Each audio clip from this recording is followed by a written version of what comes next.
अस्सलामुअलैकुम हुब्बे वतन पाकिस्तानियों। अय्या का नाबुदो व अय्या का नस्ताइन कहने वाले ने पूरी पाकिस्तानी कौम को जो शऊर दिया, जो आज तक पाकिस्तान की आवाम जो है वो बिल्कुल इससे लाइल्म थी। अब बच्चा बच्चा जान चुका है कौन चोर है, कौन डाकू है, कौन मुहिब्बे वतन है और कौन गद्दार है। इस्टेब्लिशमेंट जितनी भी कोशिश कर ले कि लोगों के दिलों से इमरान खान को मिटा दे, लेकिन अब ऐसा मुमकिन नहीं। इस वक्त इमरान खान के गिर्द घेरा तंग किया जा रहा है। रहनुमाओं को पकड़ पकड़ कर सलासे जेल किया जा रहा है। इसके अलावा जो भी आवाज़ उठाता है उसको जेल की सलाखों की हवा खाना पड़ती है। इस टाइम पर मुल्क में अगर कहा जाए मार्शल लॉ है तो बिल्कुल गलत ना होगा, क्योंकि पुलिस और तमाम इदारे सिर्फ फ़र्द वाहिद की ज़िद अना और बुग़्ज़ के आगे बिक चुके हैं। और वो बंदा इमरान खान से नफ़रत करता है, इसीलिए वो हर कीमत पर इमरान खान को एलिमिनेट करना चाहता है। इमरान खान को एक ऑप्शन दिया गया है और हुक्म दिया गया है कि तुम इस पर दस्तखत करो, कुछ अरसे के लिए बाहर चले जाओ, जब हालात ठीक हो जाएंगे तुम्हारी पार्टी जो है उसको हम काला दम नहीं करेंगे। लेकिन इमरान खान ने कल आकर सारी आवाम के सामने इस सच का भी खुलासा कर दिया। उनका कहना था कि मैं क्यों मुल्क से बाहर जाऊं? क्या मेरी प्रॉपर्टीज़ बाहर हैं? क्या मेरे विलास बाहर हैं? क्या मेरी कंपनीज बाहर हैं? मैं तो अपना सब कुछ बेच कर अपने मुल्क में लाया था ताकि मेरी आवाम खुशहाल हो। मैं हूँ पाकिस्तान से और पाकिस्तान है मुझसे। मैं किसी भी कीमत पर पाकिस्तान छोड़कर वापस नहीं जाऊंगा, क्योंकि आसिम मुनीर और नवाज शरीफ का यही प्लान था कि इमरान खान को जो है वो साइड लाइन किया जाए। ज़ाहिर है जब इमरान खान पार्टी छोड़कर चला जाएगा तो उसके बाद पाकिस्तान की यूथ को ये बताया जाएगा कि देखो इमरान खान भगोड़ा निकला, भाग गया।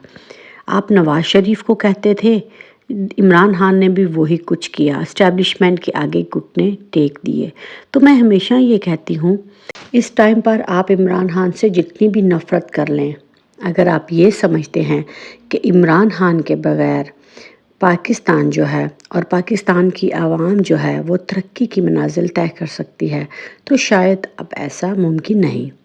उधर ज़मान पार्क में इन्होंने बड़ी ही होशियारी से तमाम तजावीज़ात को हटा दिया है, क्योंकि सबसे बड़ी रुकावट इन लोगों के रास्ते में अवाम थी।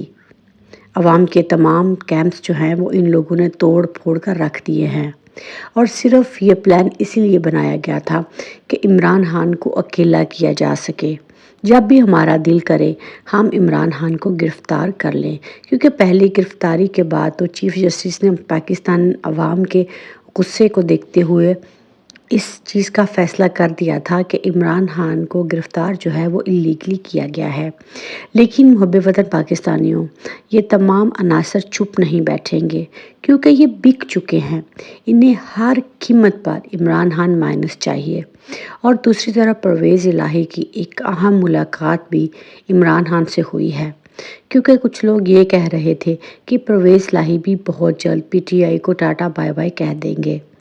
लेकिन वो पहले ही एक जमात को छोड़कर आए हैं और वो जानते हैं कि इस तरह पार्टियां बदलने से इमेज जो है वो ज़ीरो हो जाता है। और दूसरी तरफ इमरान खान जो हैं वो ये भी बहुत जल्द फ़ैसला करने वाले हैं कि अब आखिर हमने आगे क्या स्ट्रेटजी लेकर चलनी है।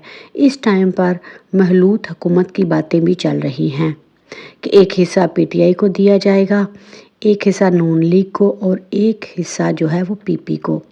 नून लीग को ये कहकर चुप करवा दिया जाएगा कि पहली दफ़ा जो है वो वज़ीर आज़म आपका था और अगली दफ़ा वज़ीर आज़म पाकिस्तान जो है वो बिलावल भुट्टो ज़रदारी को बनाने की पूरी तैयारियां हो चुकी हैं।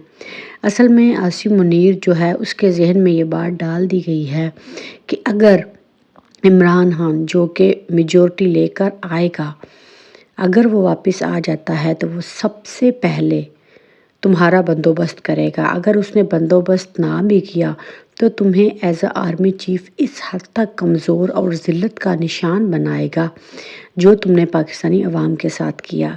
बस उसके दिल में ये बात जो है वो घर कर चुकी है।